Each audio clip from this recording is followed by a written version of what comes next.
Hi, I'm Konstantina Malia. I'm a creative lifestyle person. I've been known mostly to you on social media. If you Google me for my jewelry designs, my jewelry awards, my fine jewelry persona, I'm wearing some of them.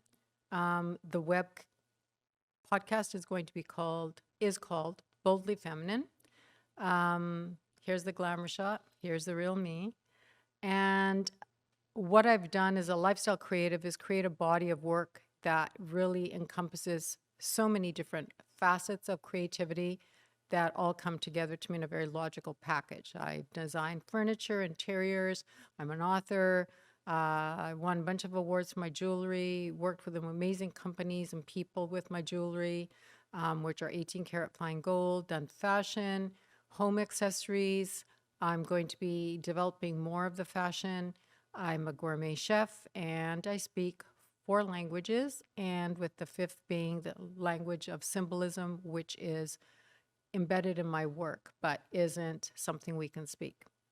So I wanted to use all these tools to communicate with you guys because through social media outlets, it's very constrained at times. They own the intellectual property and they can control what I say if they don't like it. I wanted to do the podcast so that we can have an open and honest conversation about the things I find important that I've shared and that resonate with my audience. And with Boldly Feminine, I can do that.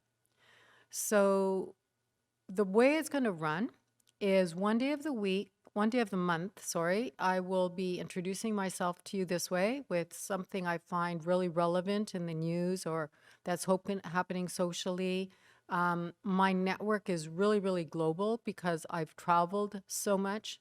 Um, and because when you speak another language, that other culture automatically kind of adopts and includes you.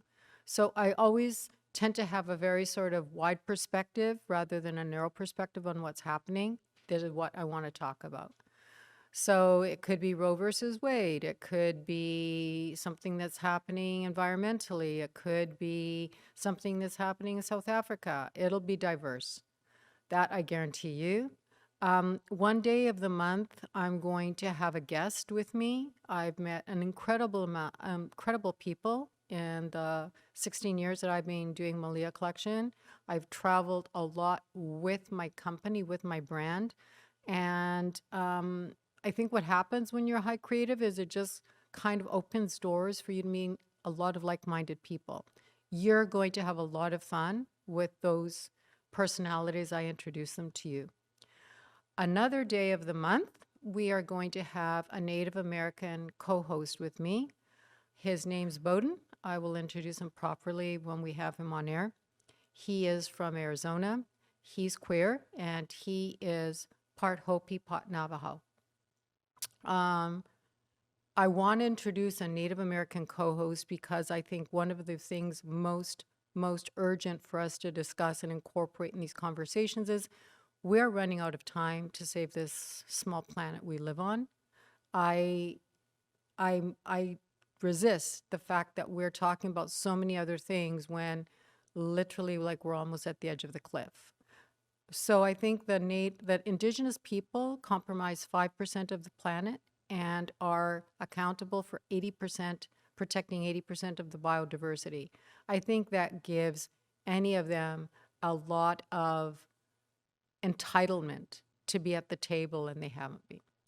And then one day a month, I'm going to talk about art and creativity. And as I hope is evident in me and how I've lived, I find it extremely necessary to mental and psychological and emotional well-being. And we need all of those in equilibrium to be healthy and at peace. Health and well-being is huge, huge, huge, huge. It has been for me. I'm an autodidactic in that. I've also had great therapists to work with.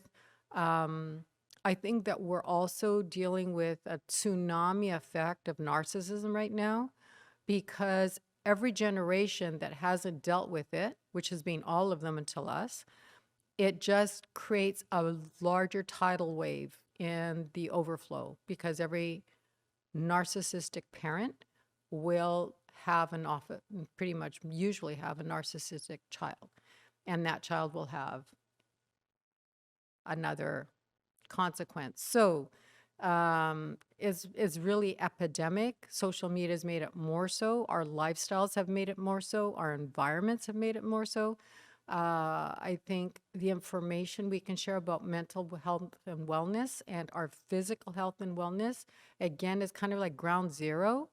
If you're talking about our planet and ourselves, ground zero, like you can't do anything else unless you're taking care of yourself. Fashion is part of art. It's been a huge part of how you identify with me, from the accessories, that's a jewelry, to what I wear. That's like every single day that I walk out on the street, out the door, if I'm even not out the door, but on camera with Instagram or any of the social media platforms, has become very identifiable. And I wanted to really share that because I think a lot of people are really afraid to use that something as basic as what they wear to express who they are. I think we've become a very uniformed world. It's almost like we've become another version of Star Trek and Lycra and tank tops. I think a lot of that also ties into sustainability because it's one of the hugest pollutants on the planet. So what we wear is a huge effect on so many other variables, and that's going to be in the creative part of what I talk about in Boldly Feminine. I hope you find my title of my podcast intriguing. It's something that I created when I began Malia Collection right out of school. I've never really used it. It's just my Twitter handle at this point, and I hardly ever tweet. But it really personifies me really well. We really worked on getting the fonts right and the look of it right, so that the bold was black and strong and the feminine was feminine enough but not too soft by being a stronger pink. Lucky me, 2022 and Valentino have made it the color of the year. So it's worked out that way. But it was created this way 16 years ago. To be bold and to be feminine is to already be an anomaly. We've been taught pretty much from birth as girls that we need to be quiet and agreeable and sweet. And these are characteristics that get us a place at the table in love and affection. They don't serve us well, typically, to defend ourselves in the world, and they don't serve us well to define ourselves. The very composition of those two words again together give me the right to be strong in my femininity, to defend my femininity, not to be seen as obnoxious when I do that, but to be seen as, I hope, a social leader. I was always class president when I was a kid. I embrace all my friends looking at me now from when I was 10 years old because, hey, you voted for the right person. I want to take these conversations to really deep levels because we don't have, I think it's just depreciating myself not to use my mind and the education and the travels I've had and the languages I have and the connections I have to bring it all together and share it with everybody else. When I started even doing TripAdvisor, it was because I felt so lucky to have traveled and seen as much of the world as I had. And it was just generally here, this is what I know, take it and use it as you can. Who knew that social media would grow to be the monster that it is and how it dominates us? But it was really created with this genuine sentiment of sharing. And that's the way I see the conversations I contribute to.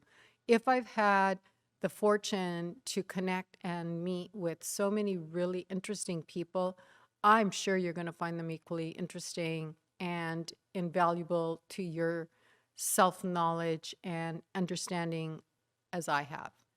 I'm going to doing more personal presentations as well at venues because that's kind of like, I guess, when a rock star band starts or a music band starts, they just go and do little places. It'll give them the time of day and they can meet. And hopefully this gets to another level that gives us more access.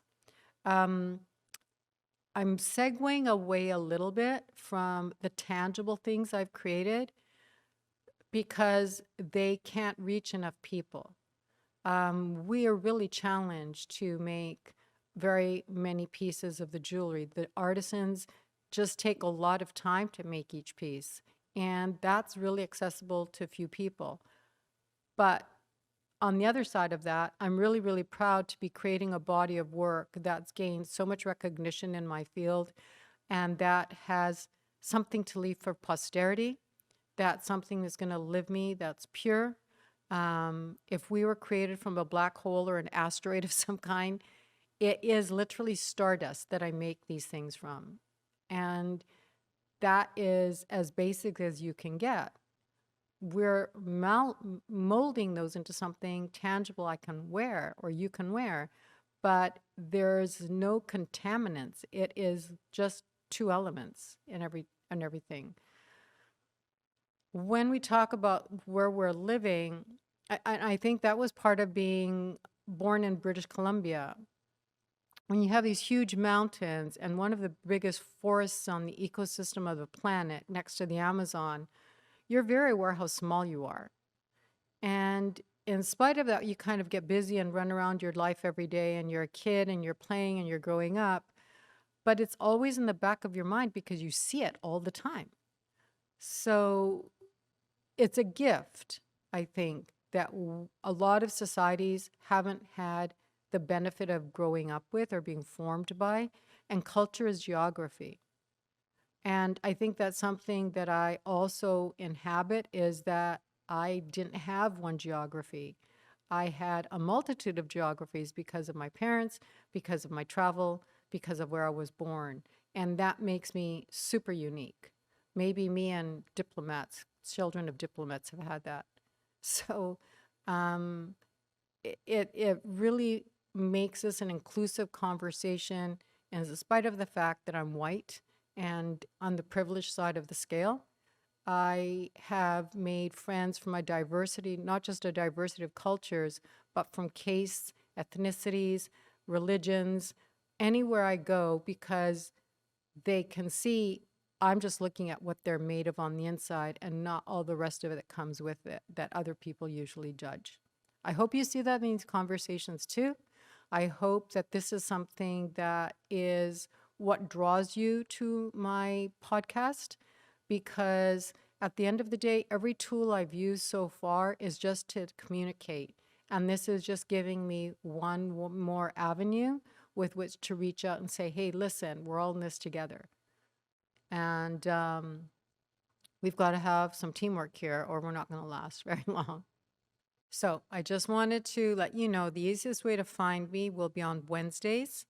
All the platforms that are typical to podcasting, Spotify, Apple, iHeart, I'm not going to say them all right now, but they're going to be in the show notes, is where you can tune in. I hope my voice is pleasant enough that that makes an easy listen as well as an entertaining one. I'm hoping also that these conversations are things that are provoking us to think instead of teaching us what to think. That's a big issue with me, with the news, with media, with the way we're all brought up, and even in our educations. Like, we have all the information to think this through for ourselves. Those are the conversations I want to introduce to you. So every Wednesday, Boldly Feminine, look at me on the podcast platforms, and we'll become buddies, I hope.